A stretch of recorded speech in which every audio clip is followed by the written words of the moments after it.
Today I want to discuss used car pre-purchase inspections. I believe it is a very important subject, and that's why I bring it to video. I want to give you a few examples on why I think it's so important. But a week ago I had a customer bring in their car. They bought it at a dealership. The dealership, of course, had their 50-point inspection checklist, and it passed their checklist just fine. Customer bought the truck, drove it for 6 months, everything's fine, comes in for an emission test. At that point, he fails his emission test a couple different times at a couple different places. I take a look at the truck. It has aftermarket exhaust on it. It is a diesel truck. It has a tuner software package in it. There are many aftermarket devices hooked up to this truck. None of them are safety related, but it was enough for him to continue rejecting the emission test. He had no idea any software was on his truck or any aftermarket devices were on his truck. The dealer maybe didn't even know because it passed their 50-point safety inspection. It didn't pass emissions. For it to pass emissions, he would have probably had to spend around $2,000 on this diesel truck to get it back to regulation. He had no idea. He didn't have a pre-purchase inspection done. The dealer had the 50-point inspection checklist. It was all marked off and good. Had he had a pre-purchase inspection done, I think he would have saved himself a lot of headache. That's just one example. One more example, just recently I had a Honda Prelude come in. It had a starting problem. I just bought the vehicle. After he bought it, I took a look at it, found he had a head gasket. That was bad. No real visible evidence except for the fact that he had a hard starting.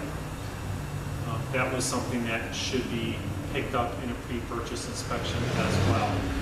So two good examples on why I think a pre-purchase inspection should be done on any used vehicle that you buy. It should be done carefully, methodically, going through a list. So without further delay, let's go into the inspection process. I'm going to be speaking to those people who don't have the means to have a professional technician look at it. This video is for anybody who's going to be checking the car out themselves. Ideally, obviously, you want to take it to a professional mechanic, put it on the rack, and do what he does. I'm speaking to those people who are going to do this on their own. I want them to be informed on how to do it properly, what to look for. There are definitely a few tricks on what to look for regardless of what kind of vehicle you're looking at, because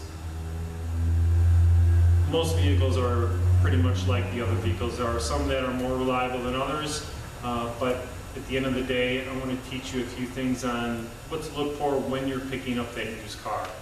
First and foremost, I like to call it the buddy method. When you check out a used car, please do not go alone. Everybody knows a car guy. Everybody knows somebody who knows about cars. Find that car guy, take him with you, never check it out alone. First of all, reason for that, I want one person interviewing the person selling you the car. It's understated that when you check out a car, you want to know if you're getting it from somebody honest, if they're having something to hide. Most people have that sixth sense, and when you're interviewing, one person interviewing the person selling you the car, while your other car guy is actually looking at the car. So when you're interviewing the person selling you the car, you want to know as much information as possible about that. It's very important to see if this guy's or girl is being honest with you about the car. Ask them a few simple questions. I think most people are very good at reading other people, so that you want to enter into the equation when you're buying this car. Is that person being honest with you? You know what to ask them, you know what to look for there. when this person your car guy is looking at that car, I want them to go through a very methodical checklist on what to look for in the car, and we will go over that. But before you go and check out that car, I want you to have a list written down of what you're going to check, so that you don't forget anything, because when you're checking out the car and you're in conversations with other people, you have a tendency to hurry, a tendency to forget. But if you have that checklist in front of you, you go one at a time and you check it off and you take your time. I don't care if it's a $500 car that you're buying, $5,000, $50,000 car. You need to take your time with this. This is very important on any used car. You just don't know, because there's so much to a car. So we'll go through that checklist. First and foremost, on the inspection process, a few tools I want you to bring, and this is something your car guy should have. Temperature gun, we'll go over that. Those are fairly cheap, so your car guy should have a temperature gun. Some application on your smartphone for a simple scanner. This also very important, it's a must. Do not buy a car without scanning it first. Your car guy will have that. Of course, a flashlight, very, very important. And if you can, it's not a must, but ramps would be good. And if you can bring ramps with you, they're not too much, you can get them in any parts store. I like to get the car on ramps so I can get underneath and check for leaks with my flashlight, because on location you don't have a rack. So if you can get up on ramps, that would be very helpful. So that's a quick tool list before you get started on checking out that car. I want you to make a phone call to the person that you're thinking of buying the car from, and you tell them you want the car sitting cold for 8 hours before you get there. So when you arrive at that location and the car hopefully has been sitting for 8 hours, you want that car cold. Before you ever get to the car, it should be ice cold. It should not have been running for 8 hours. The reason I want that to be is because the first 30 seconds of the car running, after it sits for 8 hours, tells you so much information. At that point, the first 30 seconds, you're going to be listening and watching for smoke out the tailpipe.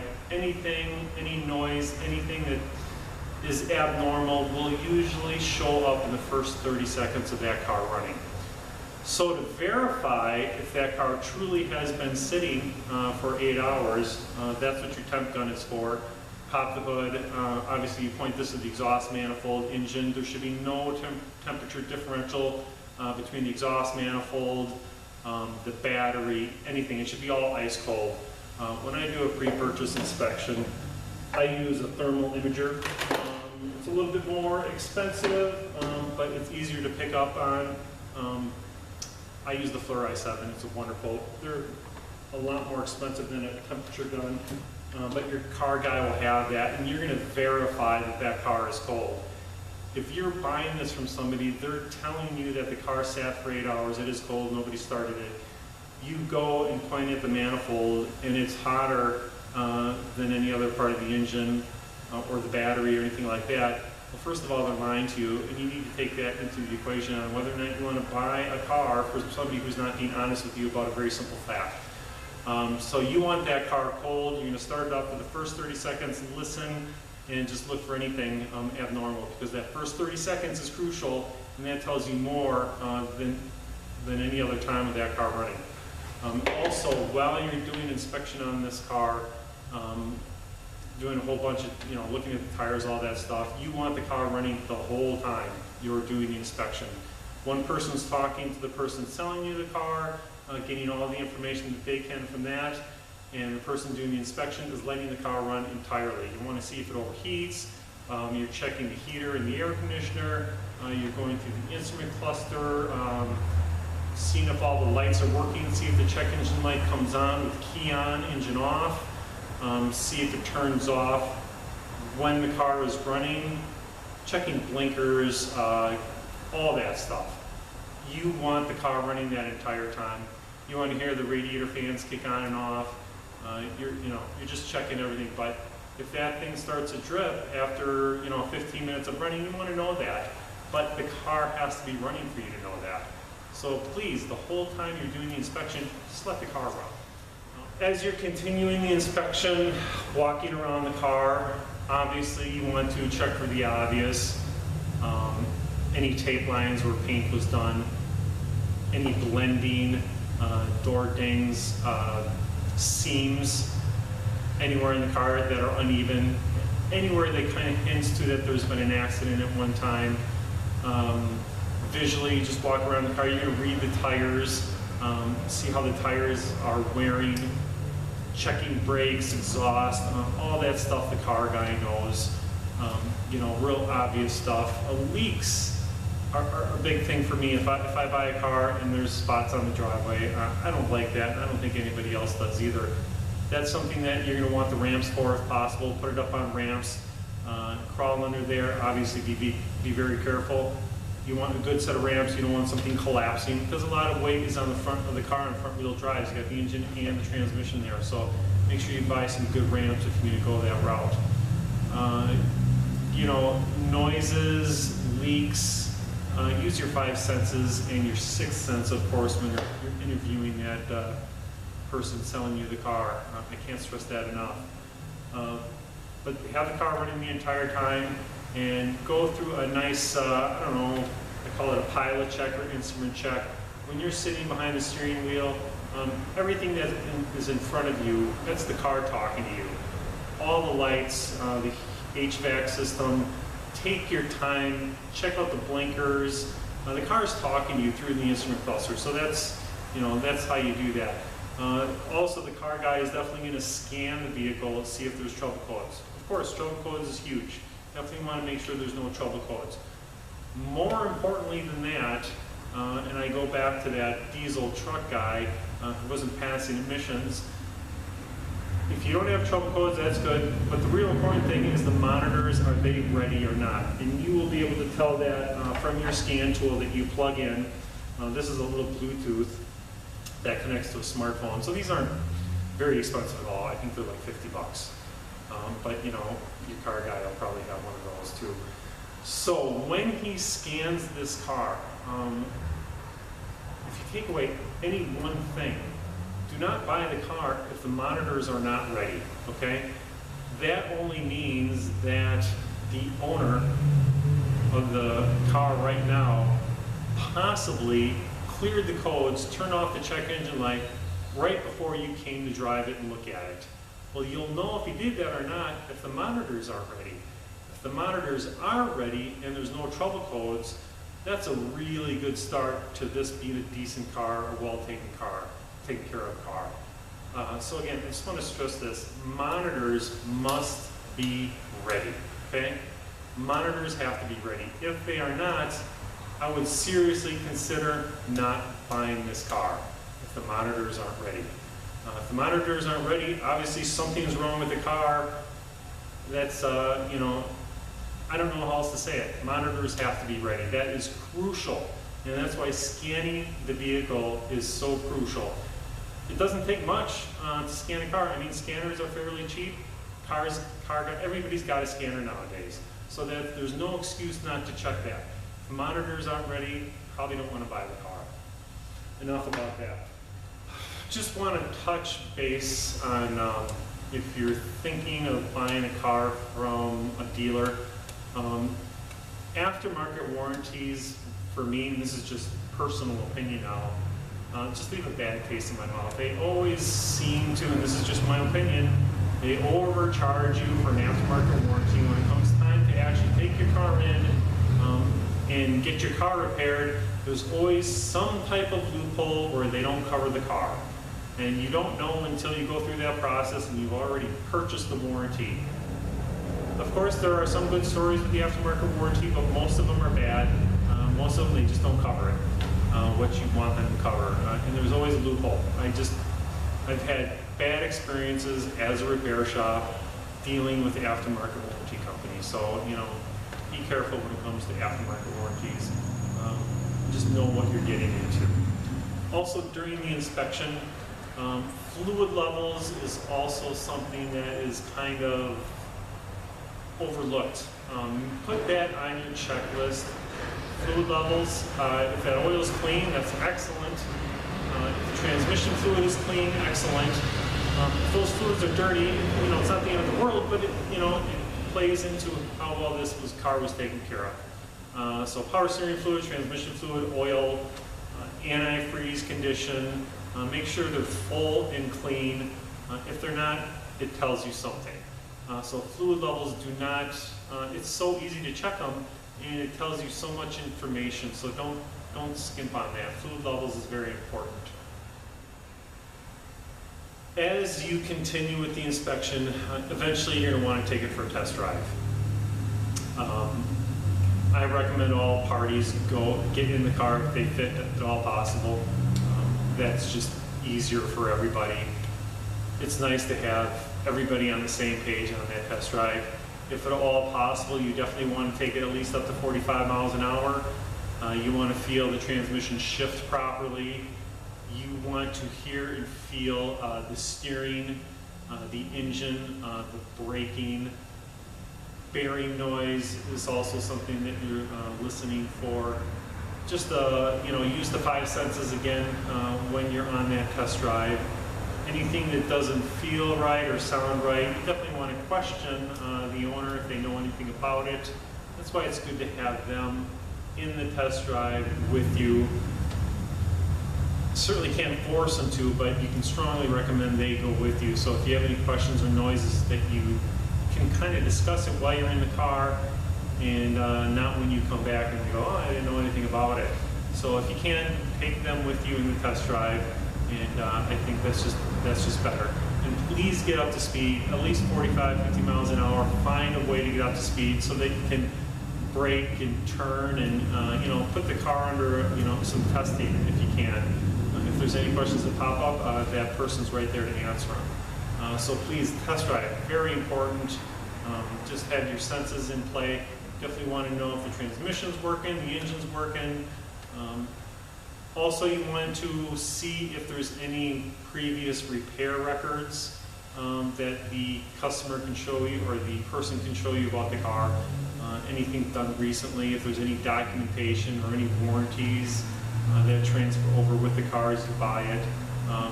I'd like to see you, if you buy the car, take those repair receipts with you and keep those with you, because those are very important. All right, when somebody asks me if they're thinking of buying a used car, what kind of car should I buy? My answer to that question is buy a used car from somebody who's taking care of your needs. There are blanket statements out there that are generally true, like Asian cars are very dependable. Absolutely. But they're not dependable if the previous owner didn't take care of it. So when you're buying a used car and you go to a website and they say these cars are very reliable, well, that's great, but if the previous owner didn't take care of it, but there's just some things Google can't tell you about that specific car that you're looking at. It's just not possible. So pre-purchase inspections, obviously by a certified mechanic would be great, but again, I'm speaking to those of you who are doing this by yourself. Kelly Blue Book's a good reference. Carfax, you definitely want to consider. Again, blanket statements. Asian cars are definitely more reliable. Domestics are, much cheaper to fix.